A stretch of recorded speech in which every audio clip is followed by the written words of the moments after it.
Hello, Talanie. Hello, Marguerite. How are you? I'm good. Thank you so much for spending some time with me today. I think always an honor to spend time with you. Thank you so much. So we are here today to speak a little bit about, well, to do a little mini series on joy. Yeah, I think you and me have spoken a lot about it. I've learned a lot from you when it comes to the idea of joy. But I kind of want to give a little bit of background on why I asked you to speak about it. And you know me, joy is something that for me is not necessarily the most comfortable thing to talk about. I struggle to understand what it looks like. I struggle to know how to find it. We had these conversations, and I think you have helped and guided me a lot in the process of just being more aware of what joy looks like. And for that, I first of all want to thank you and honor you just for that impartation. But then, I've been talking about money for the past few months, and I've been talking about, and I'm currently doing a course thinking differently about money. And what I've seen is that there's a lot of people out there who is struggling with the concept of joy. What does it look like? What does it feel like? How do we manifest it? What effect does it have on our lives? So there's a whole bunch of things that for joy that it kind of feels elusive. So that is why I kind of said, Talanie, help. I'm not the only one. So I think, yeah, let's start maybe with give me a little bit just background. Who's Talanie, and why is joy, why is joy such a big part of your life? What does joy mean? What does joy mean to you? Okay, joy, you actually described it. It's this elusive, it's elusive entity. It's like, where is it? Where do I find it? How do I capture it? How do I keep it? How do I live in it? How do I allow it in? And why do I block it? And why is it not where it's supposed to be? Right. What happened is the road towards the journey to joy. It was a long road. I grew up a very happy child. My childhood was like a movie, a good movie, a feel-good movie. And so life was easy from birth, and while being young with my parents, I did not go to a school in town. I went to a school in a rural area, farm school, small kind of school. So that suited me very well because I'm a nature person. I love nature. I exhilarate in nature. If I can see a sheep, a cow, a horse, a dog, a cat, I'm a happy chappy. And that's how I grew up. I spent time with my dad. I spent time with my mother. So there was never a hindrance kind of in me that took. I did not know, but I experienced joy since a very, very young age because I lived a dream. Where I was, it was just pure joy.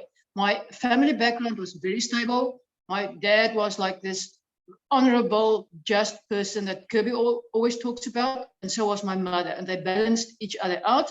It was not like the perfect marriage, but for me, it was perfect.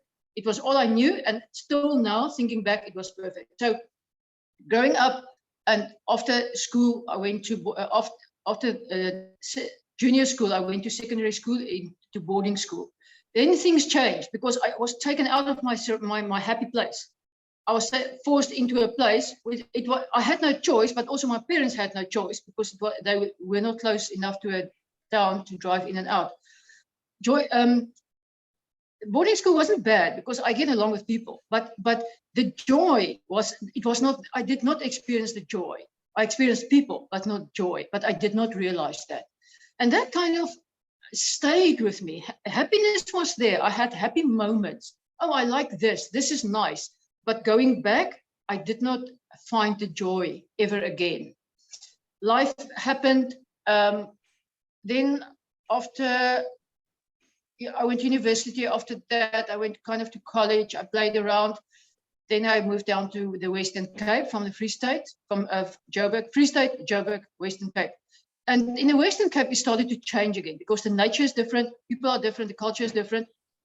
And I started creating things without knowing that I'm actually creating. My mind was very strong into this is what I want. This is what I don't want. I would say I would drive past a farm, a beautiful farm. I say, I would like to go and work on that farm. And then stuff happens, and within 2 or 3 months, they ask me, they propose a job to me, say, would you like to come and do this? And things also happened in a way where when the job offer came to that specific farm, they asked me to manage a place I had no idea of. I did not know anything about grapes, olives, or fynbos. I said, yes, I'll do it. The reason why I could do it is because of the background. I was very independent, and my parents enhanced that. I could drive a tractor, a harvester, I could ride a horse before I went to school. So that independence came, but it kind of distorted my innocence in a way that I became very negative and critical about people that couldn't do it. Because I thought everybody should do it. And that independence became arrogance without me knowing it. And because I was able to create, that added to the arrogance. And I can do it, and you're not good enough, and you don't have enough money, so we can't move in this, things like that. So unbeknown to me, I created a kind of a judgmental, critical, division kind of spirit inside of myself. And I lived that, but I had no idea. I also became very bored with life in that time. So I went into the very dark side of life. I was involved in dark stuff, and also gang-related situations where I just flourished because my identity was so strong, but wrong. Then life went on like that. The spirit inside of me was awakened, but even after that happened, it didn't mean anything to me, because the church where I attend was so like, guys, what you up to? There's nothing happening here. So honestly, I had the two minds about dark and light. Why is the light? Why is there no power in this light situation where what you advocate to me? No. Right. So that also enhanced the negativity in which I lived life. But I didn't know that, because the things I did, the project management on the farms I was a winemaker. I was very successful in what I did. So it was a perversion of my identity, because I thought the happiness that the place brought was my identity. The success of what I did was my identity. So I was in the stream of this is who I am. I thought this is who Talanie was. And I also kind of estranged myself, distanced myself from people, real interaction with people, because I thought everybody was, they not clever enough, and they're not able enough for me. So why would I spend time with them? Then quite a few years after that, I bought land in the northern part of Mpumalanga. The interesting thing is, before that, I started a sheep farming business in the Free State. But I had no money. But I decided this is what I wanted to do. So I said, Lord, I need sheep. That's the amount I need. I need 500 ewes. I don't have money for it. And in that time, on that land where I stayed, I went to church. I did a course at church. And one evening in the church, during that course, the pastor said, okay, we must collect some money for one of the congregation people. They must go back to another town, but she does not have money for petrol. And I had 70 rand in my pocket. That's what I had. No money in the bank, nothing. I had land. I had a vehicle that was paid, but nothing else, 70 rand. I did not know where the next 2 rand is going to come from. And he said, let's collect some money for her. And I looked at him as he walked towards me. I said, no, I can't do this. I said that to him, I can't do it. I had 70 rand. Let me hold on to the 70 rand. I took it out, even the change, I gave it to him. drove home that evening. It's like 70 kilometers from town to where I was. That next morning, my phone, I received an SMS. There was 80,000 Rand paid into my bank account. So I jumped out of bed. I phoned around. I was looking for sheep. I bought sheep for 80,000 Rand. Wasn't have a lot of sheep because it's expensive. After that, someone blessed me with 200,000 Rand. Bought more sheep. Then I was still short of the 500 sheep. Phoned around, and then a neighbor was murdered. Friend of my dad passed away. Friend of my dad was murdered brutally, and his son took over the business, but he was not a farmer. So he phoned me. He said to me, "You're still looking for sheep?" I said, "Yes, but I can't pay you. I don't have money." He said, "I'll bring it to you. You can pay me when you start selling." Brought the sheep to me. That evening when I counted the sheep, I had 509 ewes on the farm, excluding lambs. That's how I started my sheep farming business, from nothing, just by creating. I didn't know I was creating. I sold it. But the interesting thing is, what I did there, I did an intensive sheep farming project that not many people would know what it is about. But I had a mentor in the Free State. Her name is Dr. Karen Bessels. I went to see her. I said, "Listen, will you help me? Will you?" Because my dad he had mixed farming enterprises, but he never liked sheep because sheep is high maintenance work, and he didn't like it. So I didn't learn anything from him. I learned the basics of farming, cattle, the rest, but not especially sheep, and I like sheep. So she mentored me. And I became so successful. People in the area would come to me and say, "How do you do this?" I don't know how I did it. I just did it because I realized later on, I experienced joy in what I was doing there. And with that came creativity. So I could do things that nobody else could. I don't say nobody else could, but in my area, because of the creativity that came out from the joy I had. So I sold that, and I bought land in the east in Mpumalanga. I said, "Lord, I want a piece of land that's north-facing mountain slope. I want water that comes from a spring. I don't want to use pumps. I want to use gravitation. I want the land so that I can plant macadamias. I want red soil so that I can build a rammed earth house." That was my request to him. And that's my budget. I said, "This is my budget. I'll do it cash." He gave it to me just like that. There was nothing on it. I said, "I don't want anything on it. No buildings, no infrastructure. I want to do my own thing." Right? Did that. He gave it to me. I started to clear the land and develop it into what I wanted. During that time, my parents were both dead. Then it was me and my sister and a brother, but we're not close. But me and my sister were very close.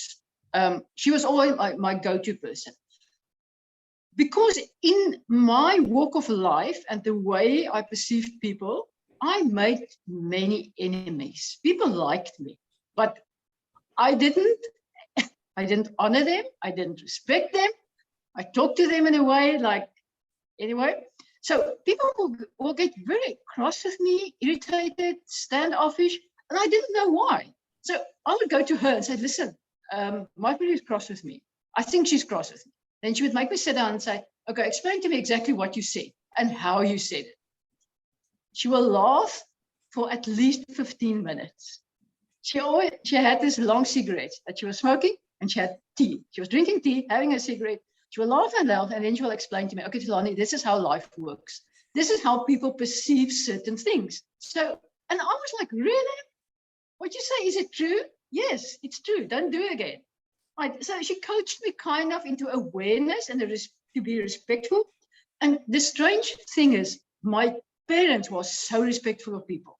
They honored people. They were just like kind of the perfect way they approached people, and people loved them. After my dad's funeral, someone came to me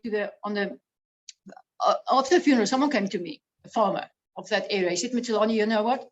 Your dad was so honorable. You could do a transaction on the shake of his hand." That was the kind of person he was. And I was like this crooked person, I was never in time. I was everything he was not. I don't know if it was intentional or unintentional. Okay, so she kind of coached me into it. So on that piece of land, what I had in Mpumalanga, her request was, she also wants a piece of land. She also wants to have a house outside of town. So I suggested, let's build a house for you on this land. Then you close to me. She was not very healthy at that stage. And she had 2 children. One was going to university. The other one was married. And her husband committed suicide during that time. So I said, okay, I'll help you. I'll pre-finance the house for you. You can just pay me back later. Because our lives were very level-headed, supportive, not interfering, not emotional, unstable. It was just like, okay, can I help you? I'll sit with you for a week until you feel better.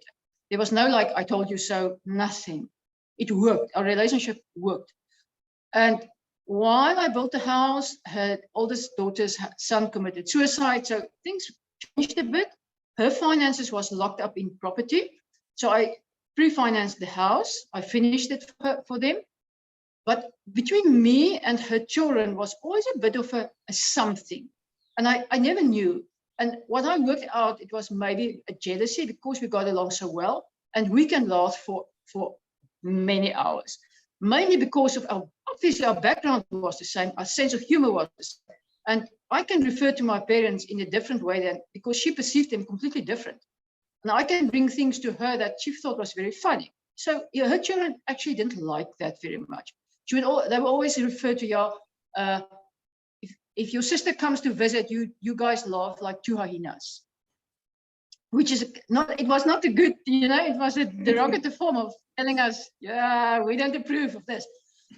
So I built a house, nearly finished it. The day they had to move in, there was an incident between me and her oldest daughter, and I asked her not to do something. She said she wanted to do it. I pushed her. She fell into a bush because the farm wasn't developed at that stage. She fell. She kind of torn. And I also torn her T-shirt. They got up. They left. They went to town. I didn't know that at that stage. They went to the police station. They made a case against me. They said I'm a dangerous person. I've never seen them since. It happened in an instant, and that was it. Gone. They were gone.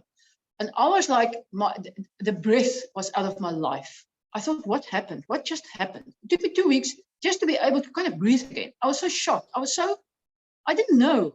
No, it was like, what the heck? And then I waited 6 months. The Lord said to me, wait 6 months. Don't do anything for 6 months. So it took me 6 months to kind of calibrate myself into a living being again. And then he said to me, go back to the Western Cape.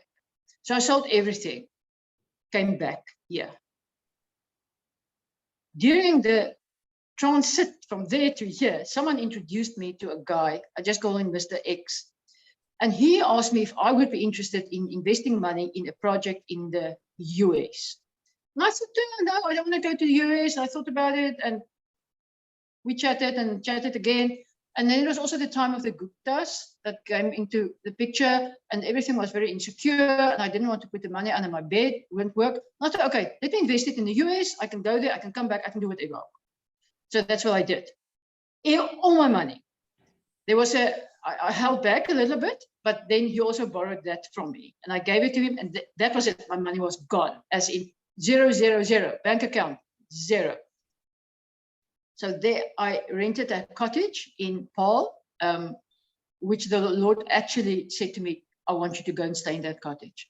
Stayed there, and when the whole thing manifested into nothingness, I went to the owner. It's a German guy, older, not completely friendly, but he liked me a lot.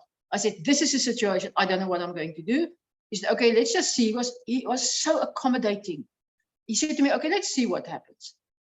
And I said, okay, let's see. It will be interesting. The next month, I couldn't pay any rent. The month after that, he asked me, how much can you pay? I can't pay nothing. The amount of 6,000 rand came into mind. The rent was 6,500. I said, 6,000. He said, okay, just pay 6,000. Every month for 2 years, the 6,000 came. And I survived from nothing for 2 years. But in that time, during that time, because of the trauma of the money, the family, I became very ill. My nervous system had a shutdown. I had inflammation in my nerve ends. I couldn't walk. I could hardly breathe. I wished that I would die because there was nothing in life. Why would I live? I don't have money. I don't have a family. I have nothing. Why would I even open my eyes? So I went to someone in town. She helped me. She actually tested me with a quantum physics machine thing that you can see your whole body on the screen. Everything was flagged red. All my intestines, nothing. My adrenal glands, my liver, my brain. It was just nothing worked. It was a standstill. And I saw her face. She was a friend of mine, and her practice was running very well. And I saw her face, and I knew I'm in trouble. But at that moment, I thought, okay, it's okay. Then time has come. I'm going to go home now, lie in my bed and wait to die. And I said to her, I'm going to go home now, and I'll tell you what I want to do. I didn't say to her, I'm going to lie in my bed and wait to die. Went home, and also I had no vehicle at that time. I sold my bakkie. So I was either walking or on a mountain bike that someone borrowed me. I couldn't do mountain bike because I had too much pain. So I was lying on my bed. I said, Lord, what do you want me to do? Either take me home, heal me, or take me home, heal me, or tell me what to do. Those things. I actually gave him options. So he said to me, I shouldn't. I love it. I shouldn't have given him options, you know. He said to me, go back to Vivian. The woman's name is Vivian. Go back to her, ask her for CBD oil, and ask her for something to open your arteries. Because my left arm was going, my hand was going black for no circulation, blood circulation. And my heart, it was just horrible. I can't describe it. So I went back to her. I said, Vivian, give me those two things. And she looked at me kind of shocked. She said, is that all you want? I said, yes. I went home. I used it for 2 weeks. After 2 weeks, I got back on my mountain bike. I still had terrible pain, but I could walk and I could ride the bike. My arm was still sore. My hand was still purple. My fingers couldn't bend. And then I started to live again. I actually didn't want to, but I thought it was the right thing to do. All right, fast forward. Then the blessings stopped. I couldn't pay the rent there anymore. But I knew that month, I just knew in my heart, it's going to stop. And I also knew someone will come and offer to pay for that month. And I said, I realized I shouldn't take it because I'm just going to extend the pain. I have to go now, and I have no idea where. And during that month, a friend of mine had a birthday. Her name is Jolene. Found her. I said, Jolene, happy birthday. And we spoke a bit. She said, oh, okay, Talanie, the Lord said to me, I must tell you, there's a haven for you here with us.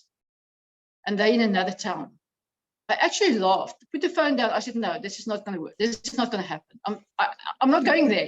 It's not that there's something wrong with them. This is not my plan. I'm waiting for a miracle, you know. I'm not going anywhere else, but. Sorry, I'm laughing because it's just, yeah, I see myself. Send me a miracle. No, not that one. My miracle, not your miracle, Lord. Not that one. All right, it's either under a tree or to them, you know. I can choose the tree. Father's got lots of trees. So I found another friend of mine that also knows this family very well. I said, listen, this is what the Lord said. She said, no, you heard wrong. It's not possible. I said, yes, confirmation. I'm not going there. But as time went on, I realized, all right, that is where I'm supposed to go. So I phoned her back after a few weeks. I said, can you remember that? She said, no, I can't remember it, but come. This is the situation, come. But it's a small holding. And what I'm describing to you now is not, I don't polarize and I don't scandalize. It's just you get different cultures in cultures. And I tend to stay with the culture that flows for me because there's no challenge in it. There's agreement in it. We all agree to disagree, you know? I lived like that.